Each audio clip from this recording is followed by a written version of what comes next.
Bonjour, bienvenue au Centre Pompidou. Nous sommes à l'entrée de la Galerie 2 et nous vous convions à une traversée de l'exposition bande dessinée 1964-2024. Je suis Anne Lemonnier, co-commissaire de cette exposition. Bonjour, Emmanuelle Payen, co-commissaire de cette exposition avec Anne Lemonnier et très heureuse de vous accueillir pour cette traversée de la bande dessinée durant 6 décennies.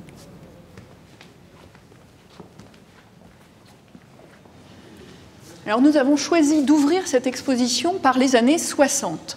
1964, c'est la publication de Barbarella, première fois que la bande dessinée est publiée sous forme de bel album.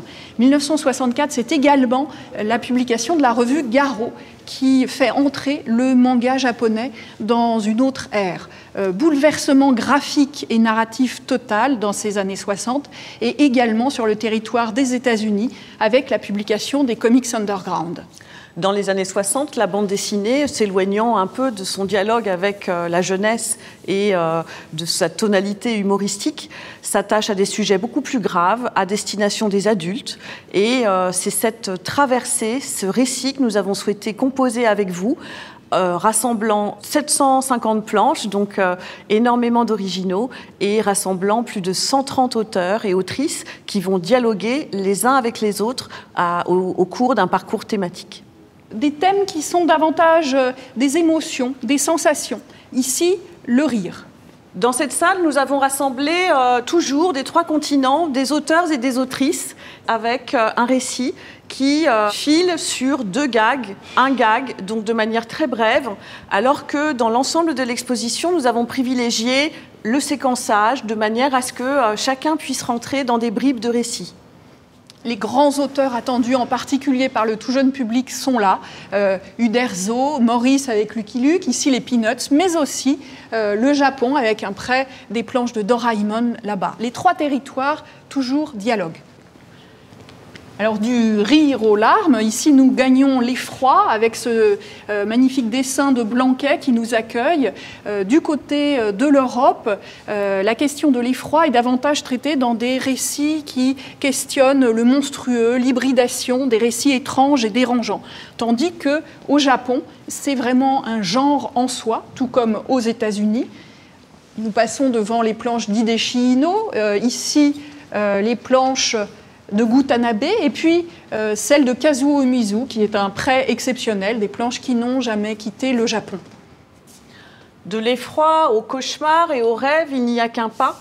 Et donc, dans la salle suivante, bien évidemment, en écho à cette salle consacrée à l'effroi, nous pouvons apercevoir à la fois les rêves de Barbarella de Jean-Claude Forest, mais aussi les cauchemars d'un amateur de Kilofer qui rend hommage à Winsor McCay, le grand maître de la bande dessinée. Voilà, dans cette grande planche de plusieurs cases, comme il le dit lui-même, où l'on voit ce réveil et ses cauchemars. Les planches les plus grandes de l'exposition avec celle de Forest, les plus petites avec celle de Julie Doucet. Et nous passons dans des thématiques qui sont davantage liées à la question du récit, à la question de l'écriture, en entamant le parcours par cette salle au fil des jours. Que dit la bande dessinée lorsqu'il ne se passe rien ? Que peut-elle porter de l'intime? Qu'est-ce qu'elle dit de notre rapport au temps? C'est bien ce que nous avons souhaité présenter et vous faire découvrir dans cette salle que nous avons intitulée Au fil des jours, avec ces planches de Marion Fayolle qui parlent du foyer, de la maison, mais aussi de la conjugalité et du rapport entre les êtres, des rapports intimes, bien évidemment. C'est aussi Camille Jourdi, Rosalie Bloom, et la manière dont la vie de tous les jours peut se transformer en véritable roman policier, en polar, mais aussi une attention au dessin, à la miniature, au paysage. La création numérique a toute sa place ici, et en particulier avec cette grande diffusion de Here, ici, de Richard McGuire, le récit du temps qui passe dans une maison. Insensiblement, on passe à une salle consacrée à l'écriture de soi. L'écriture de soi, ce sont bien évidemment des récits familiaux d'abord, ce sont aussi des récits de construction de soi, où l'on cherche son identité, où on peut aussi avouer ou faire la confidence des drames familiaux. C'est aussi, par exemple, ces planches magnifiques de couverture de David B. que vous voyez ici, l'ascension du haut mal. Le haut mal, c'est la manière dont était caractérisée l'épilepsie. C'est la maladie qui a touché Jean-Christophe, le frère aîné de David B. Et on voit dans ces 6 couvertures la manière dont il représente la maladie et la manière dont elle envahit à la fois son frère aîné, mais aussi le cercle familial et l'environnement. Peut-être une parenthèse sur la présence des autrices. Elles sont nombreuses dans cette exposition et c'est vraiment quelque chose qui nous a tenu à cœur de présenter la création des autrices le plus possible. Vous savez que la féminisation du médium est récente et c'est bien une des raisons pour lesquelles nous allons jusqu'en 2024 dans le parcours de cette exposition. Alors, au centre de notre parcours, une salle où on invite davantage le visiteur peut-être à rentrer dans le processus créatif, rentrer dans l'atelier, avec un certain nombre de carnets, on en parlait, exposés, et puis cette question de la pratique de la couleur, de la pratique du noir et blanc. On a ici des planches de Möbius de 75, Arzac, de Nicole Claveloux de 76, La main verte, qui vous montrent ce travail de la couleur directe qui est réinventée dans ces années-là. Les héritiers d'une bande dessinée picturale lancée par Lorenzo Mattotti sont également présents. Je pense en particulier à Brecht Evans ou à Nicolas de Crécy. Et Mattotti, lui, est au centre de cette petite salle avec la musique de Bob Dylan où on présente les planches magnifiques de Feu, un récit de 1984 qui a ouvert le champ complètement à cette bande dessinée picturale. Dans cette traversée de l'exposition, nous voici de nouveau dans un lieu, le lieu du récit, mais le lieu du témoignage, de l'histoire et de la mémoire. Nous avons souhaité donner la parole à ceux qui ont vécu l'histoire, des événements historiques, mais aussi aux dessinateurs qui parfois ont reçu ces différents témoignages. Alors nous avons consacré un cœur de salle à ce récit de Maus, publié, vous le savez, à partir de 80 pendant une décennie. Et Art Spiegelman nous a ici confié un certain nombre d'esquisses, d'études préparatoires, et on présente également les premières pages de Prisoner of the Hell Planet, qui a été publié en 1973 et qui est vraiment le point de départ de Maus. En face de Spiegelman, toujours dans cette idée de faire dialoguer les 3 territoires, les planches de Keiji Nakazawa sur Hiroshima.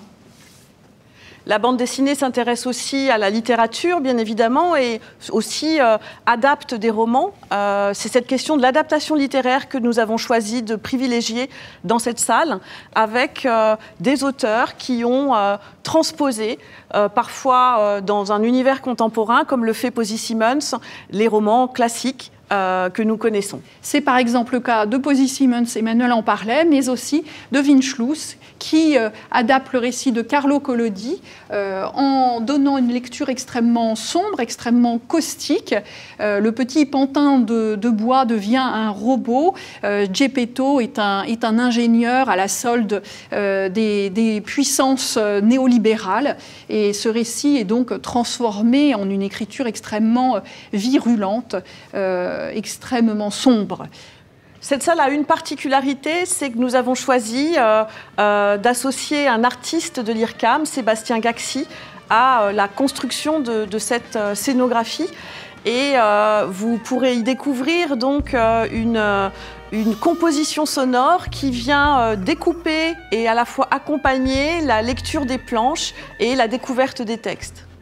Ici, c'est notre salle cinémascope avec la projection sur grand écran de 6 mètres de longueur de 2 œuvres adaptées par leurs auteurs en dessin animé. Il s'agit du Métropolis de Tezuka et d'Akira d'Otomo. Nous sommes dans la salle sur l'anticipation. Vous apercevez au fond les planches magnifiques avec ce graphisme extrêmement proliférant qui est totalement spectaculaire, les planches de Philippe Druyet pour Lone Sloan. Nous abordons ici les 2 dernières salles de l'exposition, une salle consacrée à la ville et une salle consacrée à la géométrie.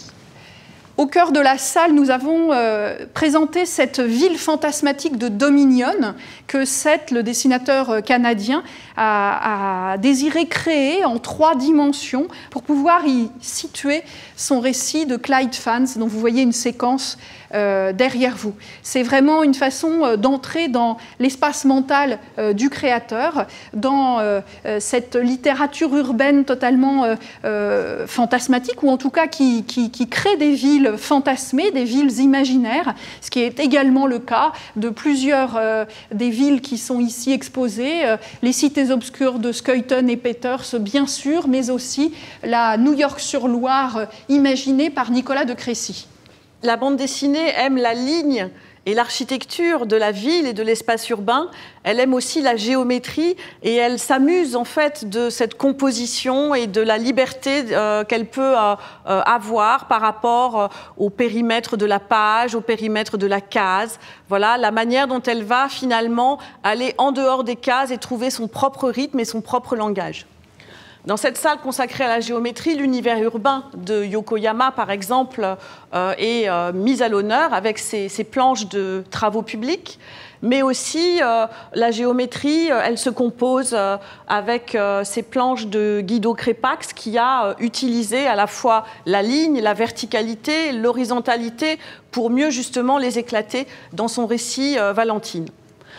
Et puis, bien évidemment, c'est le cas de Chris Ware, avec cette création spéciale pour l'exposition, ce wallpaper, où il a souhaité rendre hommage à l'univers du dessinateur, de la table à dessin.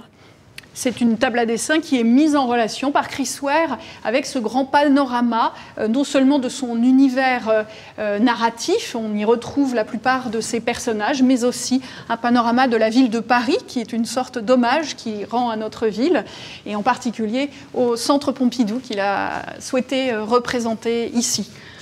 Nous sommes donc bien arrivés en 2024, donc à la fin de cette traversée de l'exposition, mais aussi au tout début d'une nouvelle aventure de la bande dessinée.